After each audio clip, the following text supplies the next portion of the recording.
Você já parou para pensar no peso e na profundidade das palavras de Jesus no Evangelho de João? Esse é um dos textos mais intrigantes das Escrituras, porque não apenas afirma que Jesus é o Filho de Deus, mas também coloca diante de nós a questão central: ele é Deus. Essa verdade abala as estruturas teológicas e desafia as mentes mais críticas. Nessa lição, irmãos, nós vamos explorar o confronto de Jesus com os líderes religiosos da época, uma batalha que expõe a essência de quem ele realmente é. O que significa dizer que o Filho é igual ao Pai? Quais as implicações dessa unidade divina? E mais importante, como isso transforma a nossa visão de fé e a nossa relação com Deus? Se prepare, porque nesse vídeo nós vamos mergulhar em fundamentos bíblicos sólidos. Vamos, com a graça de Deus, destrinchar o significado dessas declarações. Vamos revelar como elas continuam impactando as nossas vidas hoje. Vamos examinar as Escrituras. Permaneça conosco e tenha sua fé fortalecida pela palavra de Deus. A paz do Senhor, amados. Esse é o canal Espaço EBD e é um prazer tê-lo conosco. Hoje nós estudaremos a 6ª lição do primeiro trimestre de 2025 com o tema geral: Em defesa da fé cristã, combatendo as antigas heresias que se apresentam com nova aparência. A lição hoje traz o título: O Filho é igual com o Pai. A leitura bíblica em classe está no Evangelho escrito por João, capítulo de número 10, versículo de número 30 ao versículo de número 38. O texto sagrado nos diz: Eu e o Pai somos um. Os judeus pegaram então outra vez em pedras para o apedrejarem. Respondeu-lhe Jesus: Tenho-vos mostrado muitas obras boas procedentes de meu Pai. Por qual dessas obras me apedrejais? Os judeus responderam, dizendo-lhe: Não te apedrejamos por alguma obra boa, mas pela blasfêmia, porque,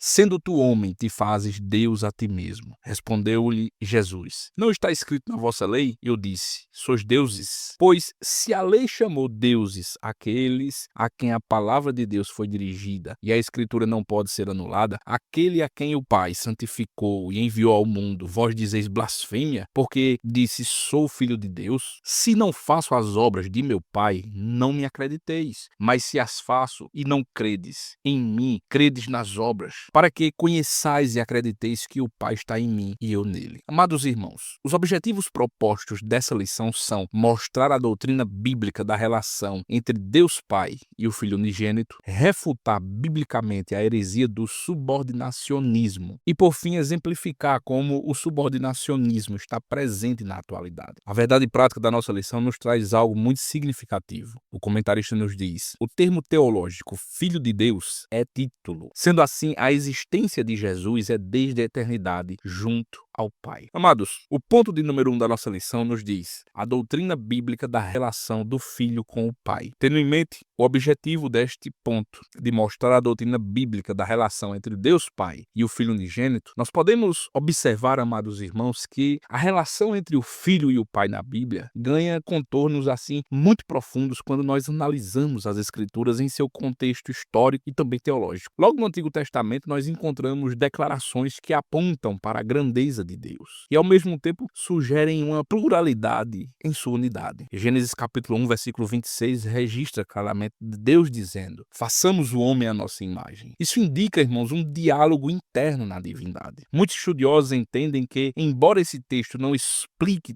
tudo sobre a identidade divina, ele insinua exatamente a existência de mais de uma pessoa compartilhando a mesma essência de Deus. No Novo Testamento, as afirmações de Jesus sobre si mesmo abrem uma compreensão maior. No Evangelho de nosso Senhor e Salvador Jesus Cristo, escrito por João, capítulo 8, Jesus declara: Eu saí e vim de Deus. Já no capítulo 16 e versículo 28 do mesmo Evangelho, ele afirma: Saí do Pai e vim ao mundo. Outra vez deixo o mundo e vou para o Pai. Irmãos, essas falas mostram uma relação única, pois Jesus ele se apresenta não como um simples mensageiro, mas como alguém que participa da mesma natureza do Pai, desde antes de vir ao mundo. A igual natureza entre o Filho e o Pai fica ainda mais clara quando Jesus diz no capítulo 5, versículo 17: Meu Pai trabalha até agora e eu também. Os ouvintes dessa declaração logo entenderam que ele estava se colocando em pé de igualdade com Deus. Tanto é que eles reagiram acusando-o de blasfêmia, pegando em pedras para apedrejar Jesus. No versículo 18, o texto diz: Por isso, pois, os judeus ainda mais procuravam matá-lo, porque não só quebrantava o sábado, mas também dizia que Deus era o seu próprio Pai, fazendo sentindo-se igual a Deus. Irmãos,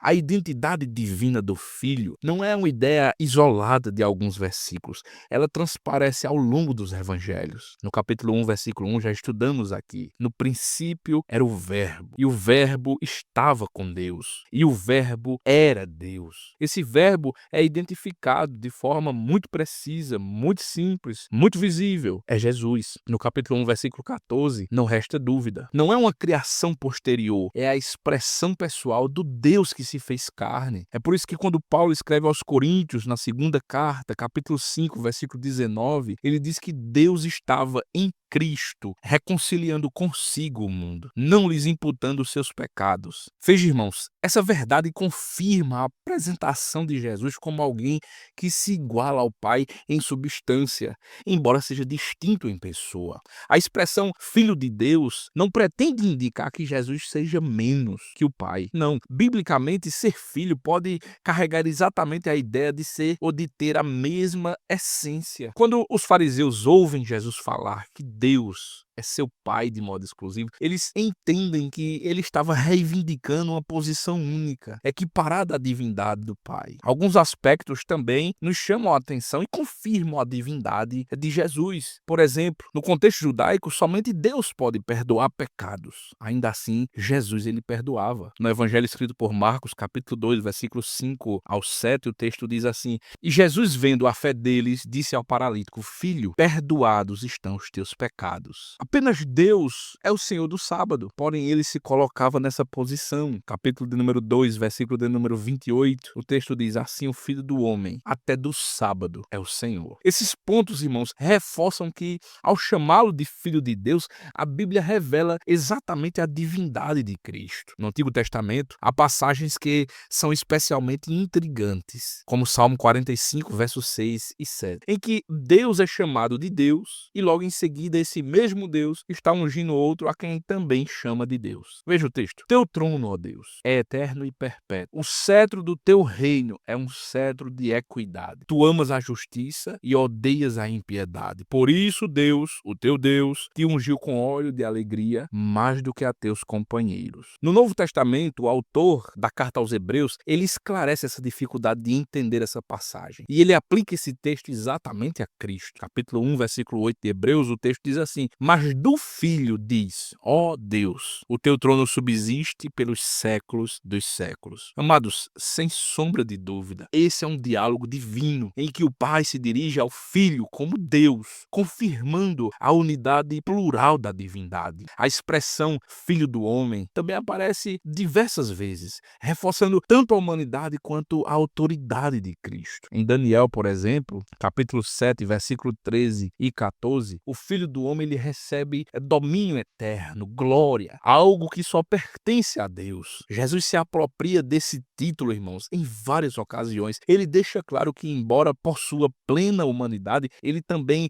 detém prerrogativas que são divinas. Esse duplo aspecto, ser plenamente homem, plenamente Deus, era algo revolucionário para aqueles ouvintes da época. E até nos dias de hoje continua sendo um mistério profundo para muitos. Quando Jesus ele afirma que ele e o Pai são um, Jesus ele não queria dizer que não há distinção de pessoas. Precisamos, hein? Mas ele está afirmando claramente aqui que há uma unidade de essência. Esse ponto, irmãos, é fundamental para que nós compreendamos a doutrina da Trindade. Já estudamos em outra lição aqui. A Bíblia não fala de três deuses separados, mas de um só Deus em três pessoas distintas. Essa verdade ela fica extremamente evidente quando Jesus, antes de ascender ao céu, ordena que seus discípulos batizem em nome do Pai, do Filho e do Espírito Santo. Essa passagem mostra, irmãos, que há uma coigualdade das três pessoas divinas. A implicação prática dessa doutrina é igualmente impactante. Se Jesus é verdadeiramente Deus, irmãos, então suas palavras têm autoridade suprema sobre as nossas vidas. Se Jesus é verdadeiramente Deus, a sua obra da redenção é suficiente para reconciliar o ser humano com o Criador. Irmãos, como filho filho. Jesus, ele revela o coração do Pai. Ele nos mostra um Deus que ama e que envia o seu próprio filho para nos salvar. Essa mesma relação íntima nos convida a nos aproximarmos de Deus como filhos, pois pela fé em Cristo nós recebemos o espírito de adoção que nos faz clamar: Abba, Pai. Amados, quando nós refletimos sobre isso, nós vemos que ser filho de Deus carrega a ideia de compartilhar a mesma natureza e eternidade do Pai, ao mesmo tempo em que mantém uma identidade pessoal distinta. A grandeza desse mistério é justamente apresentada de forma progressiva nas Escrituras, culmina na plenitude revelada no Novo Testamento. Cada declaração de Jesus, cada texto profético do Antigo Testamento, cada explicação apostólica, tudo, irmãos, tudo converge para o reconhecimento de que no Filho Deus se faz presente e se comunica com a humanidade de maneira única, de maneira definitiva. Irmãos, o ponto 2 da nossa lição nos diz a heresia do subordinacionismo. Tendo em mente, mais uma vez, aqui o objetivo proposto deste ponto é refutar biblicamente a heresia do subordinacionismo. Irmãos, o ensino subordinacionista surgiu nos séculos 2 e 3,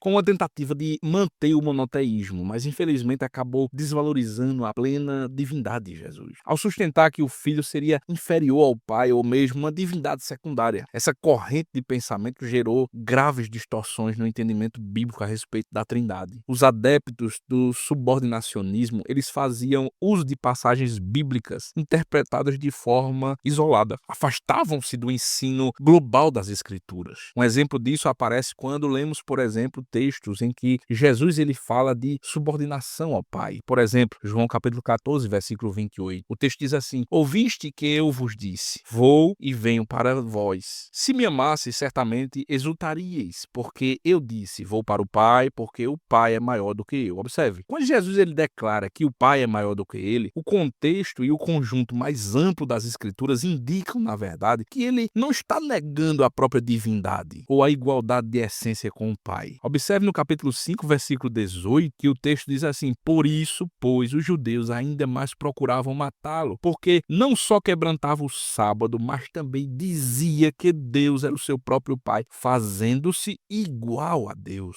No capítulo 10, versículo 30, ele diz claramente, do Evangelho de João: Eu e o Pai somos um. Em Filipenses, capítulo 2, versículo 6, Paulo diz claramente que, sendo em forma de Deus. Amados, a melhor forma de nós entendermos essa afirmação é à luz da humilhação voluntária. Quando ele diz que o Pai é maior do que ele, Cristo, na sua encarnação, ele está mostrando aqui exatamente essa humilhação voluntária. O Filho de Deus assumiu a forma humana, sujeitando-se às limitações da condição terrena, incluindo a obediência ao Pai. O texto de Filipenses, no versículo 7, versículo 8 do capítulo 2, é muito claro, irmãos. Ele esvaziou-se a si mesmo, tomou a forma de servo, fez-se semelhante aos homens e, achado na forma de homem, humilhou-se a si mesmo, sendo obediente até a morte e a morte de cruz. Amados, dessa forma, a expressão "o Pai é maior do que eu" significa que no momento em que Jesus fala como um homem, ele se coloca em uma posição funcionalmente subordinada ao Pai. Não é uma declaração de inferioridade em termos de natureza divina, mas sim de reconhecimento de que o Filho, ao encarnar, ele vivia em obediência ao Pai para cumprir o plano de salvação, irmãos. Em essência, Pai e Filho continuam sendo o mesmo, mas em seu ministério terreno, Jesus ele se submeteu ao Pai voluntariamente. Porém, irmãos, esse pensamento herético do subordinacionismo, ele influenciou profundamente algumas lideranças da igreja primitiva, causou muito prejuízo. É por isso que o Concílio de Nicéia, em 325 depois de Cristo, ele veio para afirmar que Jesus é da mesma substância do Pai, rechaçando a ideia de que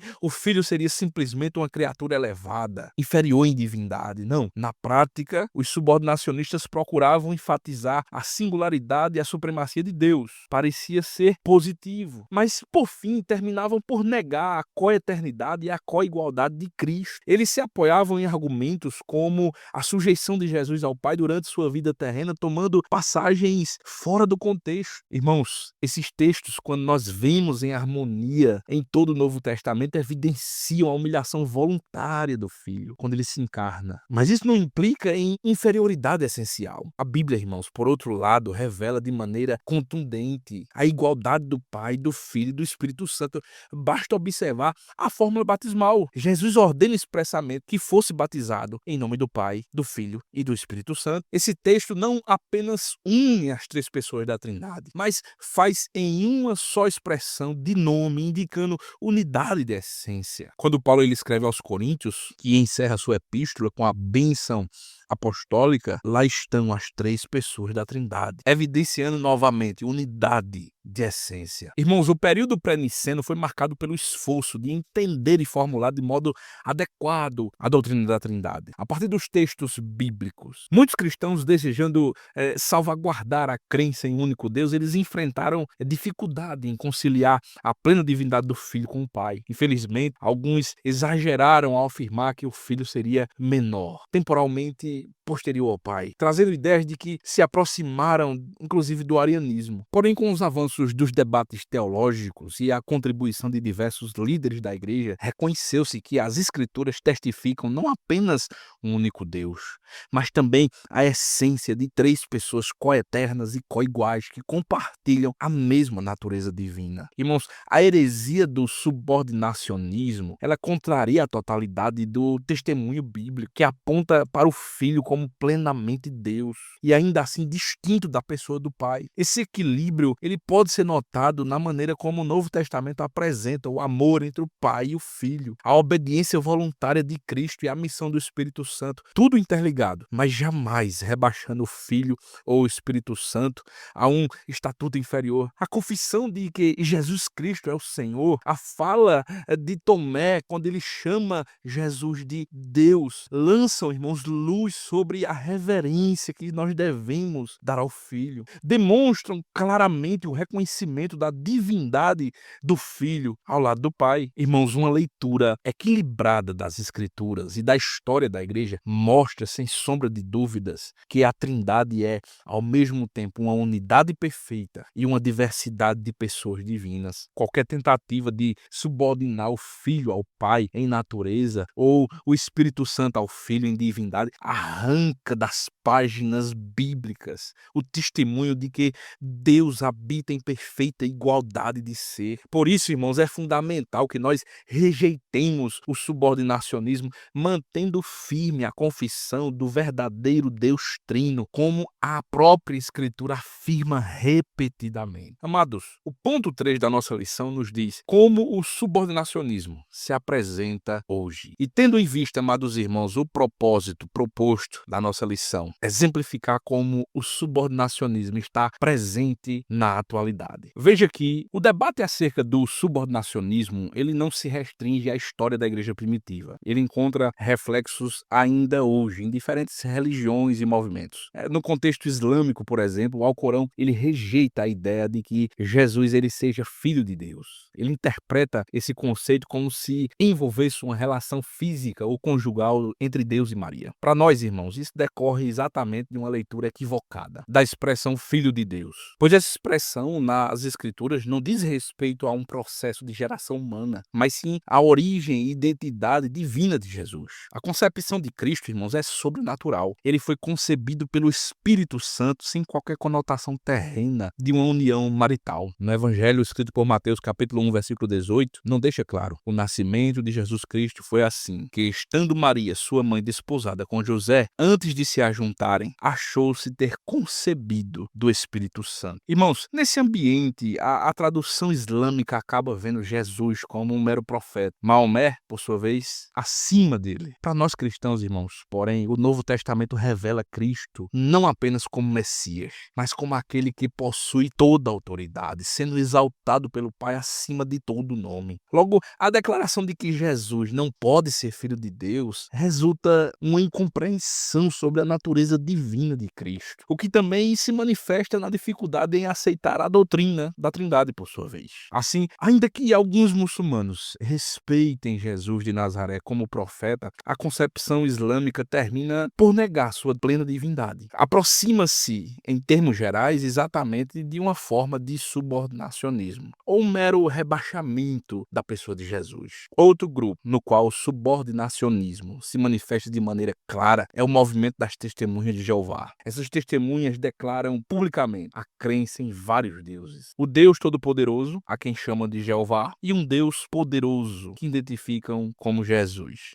A fé cristã, irmãos, porém, não admite a existência de múltiplos deuses, no sentido de entidades divinas legítimas, não. Reconhece apenas um único Deus verdadeiro. Em Gálatas capítulo 4, versículo 8, Paulo diz claramente na versão Nova Almeida atualizada: mas no passado, quando não conheciam a Deus, vocês eram escravos de deuses, veja que é um deta minúsculo, que por natureza não são deuses. Irmãos, o próprio apóstolo Paulo sintetiza a posição cristã quando ele diz que para nós há um só Deus, o Pai, de quem tudo e para quem nós vivemos, e um só Senhor, Jesus Cristo, pelo qual são todas as coisas, e nós por ele. A dificuldade para as testemunhas de Jeová é responder exatamente se Jesus seria um Deus verdadeiro ou um Deus falso. Se elas afirmam que ele é Deus verdadeiro, acabam por admitir a divindade plena de Cristo, que levaria à doutrina da Trindade. Se, porém, o consideram um Deus falso, estariam cultuando alguém que não seria o Deus verdadeiro, incorrendo assim em uma idolatria, no politeísmo. Veja, essas ambiguidades, irmãos, mostram que a concepção delas rebaixa o filho a um status abaixo do pai. Contrariam as passagens bíblicas que o exaltam à mesma dignidade divina. Eles seguem exatamente a mesma linha de raciocínio do subordinacionismo. Eles sublinham textos isolados em que Jesus se submete ao Pai sem levar em conta a totalidade do ensino bíblico que apresenta Cristo em igualdade de essência com o Pai. Desse modo, tanto o contexto islâmico quanto o contexto no movimento das testemunhas de Jeová, nós podemos perceber, irmãos, ecos do subordinacionismo. Isto é, uma negação, uma diluição do ensino de que o Filho é plenamente Deus. Em ambos os casos, irmãos, há uma tentativa de manter uma concepção de Deus único, mas que, ao final, comprometem as claras afirmações neotestamentárias sobre a divindade de Cristo. Irmãos, a fé cristã, conforme registrada nas Escrituras, é monoteísta. Reconhece, porém, que esse único Deus existente subsiste em três pessoas coiguais, o Pai, o Filho e o Espírito Santo. Em vez de eliminar a unidade de Deus, essa doutrina aprofunda o entendimento sobre quem Deus é e de como ele se revelou em Jesus Cristo, o Filho de Deus, que veio ao mundo para a redenção de todos que nele creem.